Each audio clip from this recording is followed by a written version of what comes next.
Hello, everybody. This is our recap for Dragon's Crown, the game we just beat, literally like minutes ago. But this is like the next day or whatever for you guys. But anyways, yeah. So as usual, we haven't done one of these in a while, but we'd like to do. How do these work again? What are we doing? I'll tell you later. This is a recap of the game. This is basically kind of our thoughts, feelings, anger, whatever, towards said game that we just played. So yeah, we just finished Dragon's Crown, which I am just going to put it right out there. This was an epically amazing, awesome game, through and through. I thoroughly enjoyed playing this one. So as I had said multiple times before, I'd never played this before. I had played some of Odin's Sphere, which was made by the same people, but it was an older PS2 game, and it was, I think, only single player. Yeah, it was.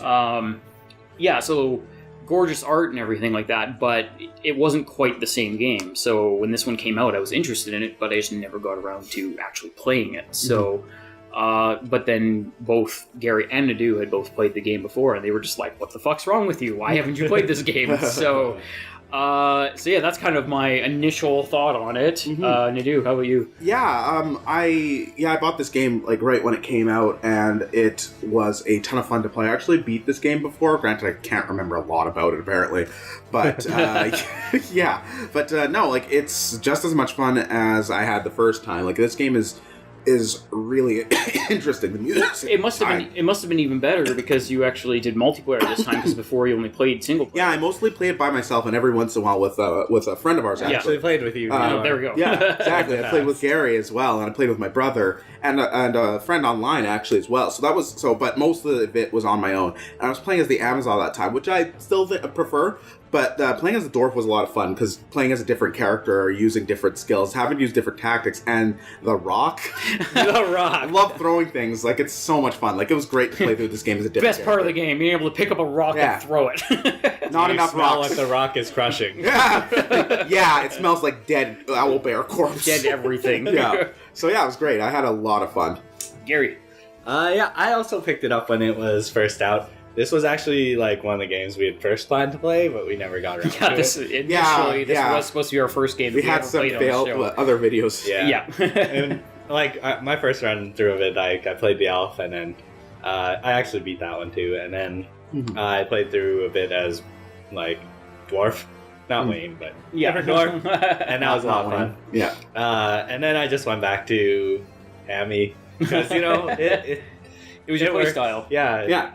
It felt really good. So yeah. So basically, the game as a whole is pretty amazing because, as we kind of discussed in one of the episodes, is that even though the game is not that long of a game because there's only 8 levels in total, you play through them multiple times, either to grind for levels or you go back to kind of finish quests. Branching paths. Yeah, kind of that whole thing, and then of course.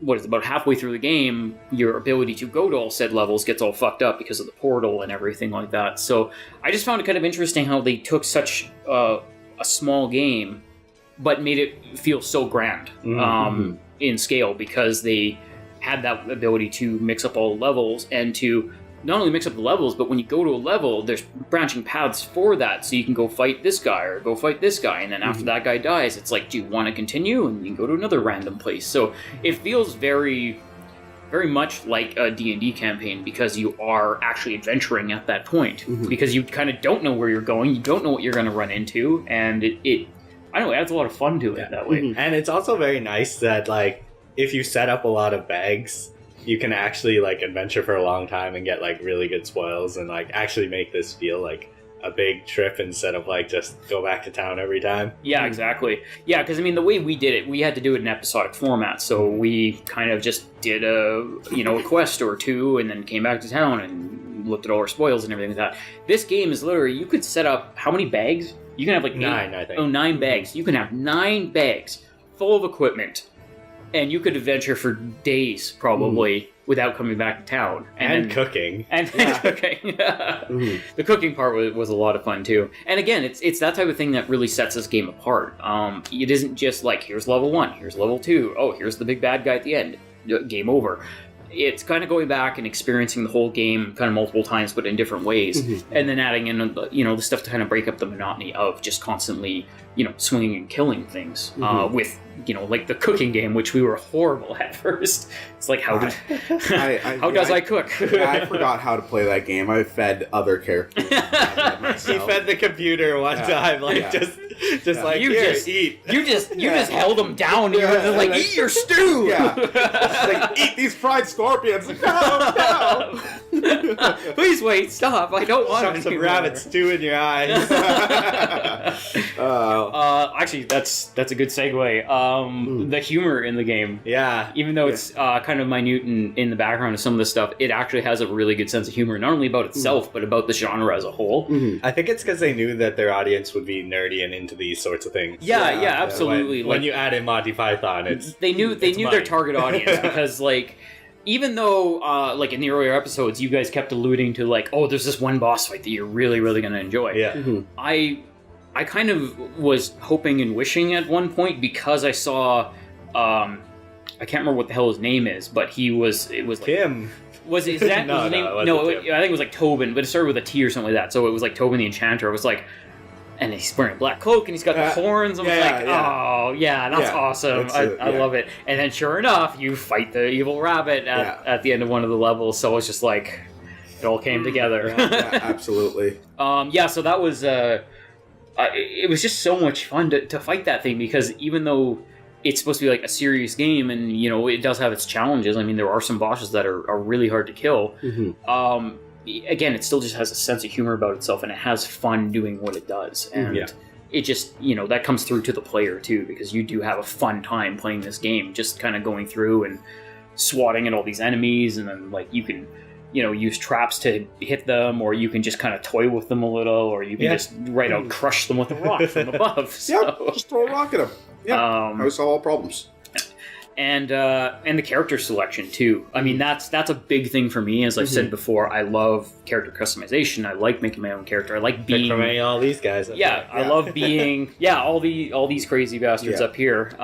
Except for Randy, he's an asshole. But it was really cool to be able to do that too, because again, when you go on an adventure, you're going to be in this thing for a while, and you really want to be the character that you want to be. I mean, if you're just like crammed into like playing one character and doing things a certain way, it really takes a lot of piss out of the adventure part of it. So the thing is, you could change at any time too. Like you could choose you could choose a different like player character. I mean, there is that ability too. You could even be like, I want to be a dwarf. So even though you'll start at level 1, that's kind of part of the adventure. You're starting over as a new adventurer, so you're coming into this world that's already slightly developed. But you're coming in as a new character. So whether you didn't like your old character, or you just wanted to start another one, or you found some wicked weapons that you could use. That's very true too. Because this game can be an asshole that way, as we've seen, with giving up weapons that are all glowy and special for all the people you don't have in your party. Yeah, that's brutal.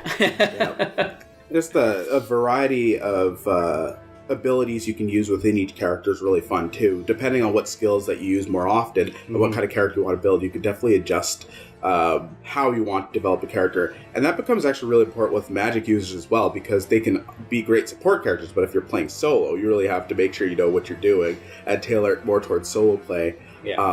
So that's interesting. Like the skill set is so cool, and I love choosing specific skills and loving those up, but then just maxing out one, and all of a sudden, you're playing as like an archer, but all of a sudden, all you're doing is kicking. You're playing as like this guy. Yeah, exactly. Like you could just kind of set it up in whichever way sets of skills that you like using the most. But you did have an impressively large quiver by the end of the game. Even though you were kicking everyone. This guy was rocks and bombs. Rocks and bombs. You were like shield and floaty spin. Yeah, exactly. So I would just jump and like whirl my blade around, and then I would just like stand on the ground and try to protect everyone if they were fire arrow boss thing. And but that's the really cool part, is that you played an elf, you played a Gimli, I played a fighter, but if we had that same trio and we either switched characters or we asked another 3 people to play that trio, they wouldn't have the same experience that we did. And that's the really cool part about it, is that it is that customizable, and you can really kind of create the character. You not only pick that archetype, but you make it the way that you want it to. So they did a really good job with that. Let's talk about some gripes with the game, though, because it's not perfect. UI, just in general. Explain, please. Like, everyone, especially if you're playing multiplayer, everyone has to go into these menus separately, like, and everyone has to repair all their shit separately. Everyone has to, like, walk out and into the same, like, store one at a time to do anything you need to do. Yeah. So it's, like, really annoying, especially with skill leveling, where everyone could be doing it at once and it could take 10 minutes instead of, like 30. Because, like, exactly. everyone's looking at all their skills. Yeah, like, there was, besides the grinding levels that we did in between each episode, one of the main issues was just like, we've got all this stuff, and then we have to go make sure if it's worth it or not, and then we have to go through all that stuff, and then we had to go to the Adventurers Guild and then look at all of our special abilities and go, like, but when you go in, each character has to go in separately, so it's literally, there are times where Slows things down. I'm doing, like, 5 to 10 minutes worth of crap in between each episode, and then he has to do 5 to 10 minutes crap. He has to do... That really adds up when you're trying I have to buy more purses. trying to play through this. So yeah, if you play one player, it's fine. It's all seamless and you go in and you do your thing. But as soon as you add one other person, it doubles or sometimes triples that time. Yeah. Let's see. But I mean, that's my biggest gripe too, I think. Besides that, I don't have a whole lot. I think it's kind of one of those things that it's damn near impossible to solve, especially if the game is like 2D like this game, but there are just times where it's just damn near impossible to tell what's going on. And that's the thing that I was going to say. So please, yes, okay, like it's not in a like, oh, it's so chaotic and fun. It's in like, this is actually detrimental to me playing the game. Yeah, exactly. Like, it becomes a massive barrier many times. All of a sudden, you're dead and you don't even know why. And that's not exactly fair. Like, I mean, I'm all about like difficult games when it's fair for sure, but there are times where something happens and you're like, I had no idea where my character was. Like, and that becomes even more pronounced when you're playing multiplayer. Yes. Because there's just so much going on. Exactly, and sometimes you have to know where all the other characters are too. Because like at the very last boss, he's running one way and we're all running the other way, and the screen doesn't stretch that far. So it's like, the chaos. We just killed Wayne. The chaos that ensues when we try to load a fucking cannon as a team. Because it doesn't just work. Don't line up properly because everything is on. They're all 2D objects, and sometimes you can't tell if you're in the right spot to actually pick something up. Well, especially when there's like 3 knights around you and a giant orc behind you, and there's fire shooting. Call and me like an orc? Yeah, I just called you a fucking orc. No, and that's the problem too. Is that for as gorgeous as this game's art is, it is kind of detrimental. Like, it's because everything has so much care taken in, and everything is so beautifully animated, so beautifully drawn, and just put in the game. Yeah. When everything looks the same, everything has the same level of polish and gorgeousness on it. Everything just kind of blends together, and nothing really pops. And as one of the problems I had too was that when you're the fighter, if you get hit hard enough, you drop your sword, and when you drop your sword, it could literally be anywhere. Like, you can go flying, and it could fly off screen. It's one thing if I was a fighter and I was fighting some kind of character and it was just on a blank white background and that's all that was going on, I would see my sword go flying away, no problem.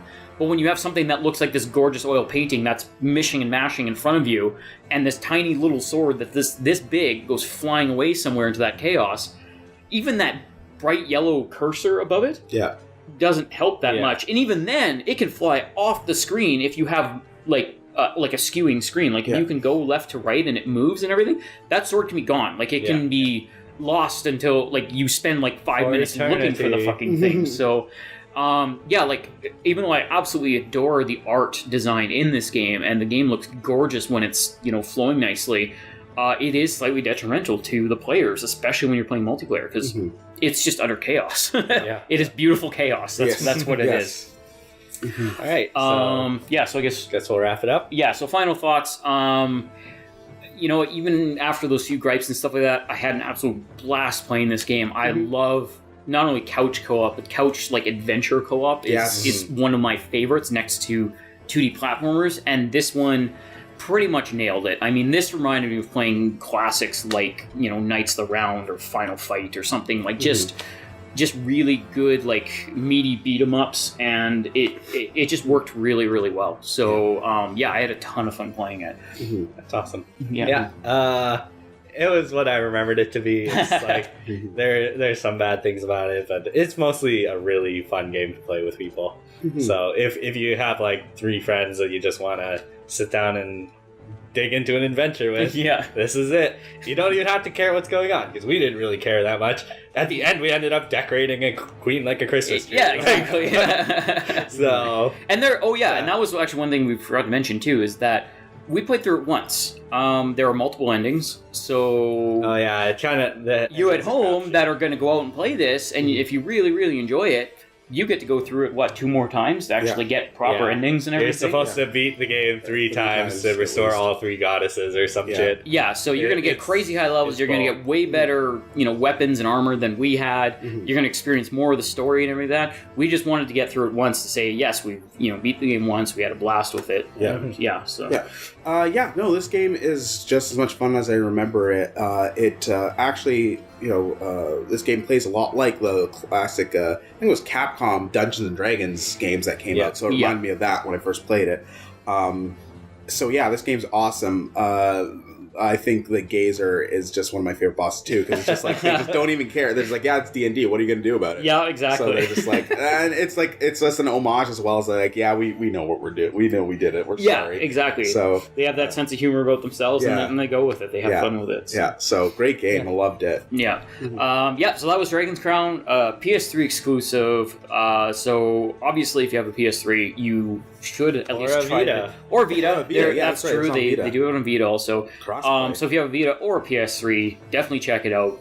It should be fairly cheap if you don't get the digital download. I'm sure that a used game store or eBay will absolutely have it. Probably not for that expensive. Yeah, it's probably like $20 by now. I mean, it's a classic game, but it's not one of those that fetches a really high price. So definitely check this game out. And awesome couch co-op, and it's a ton of fun to play.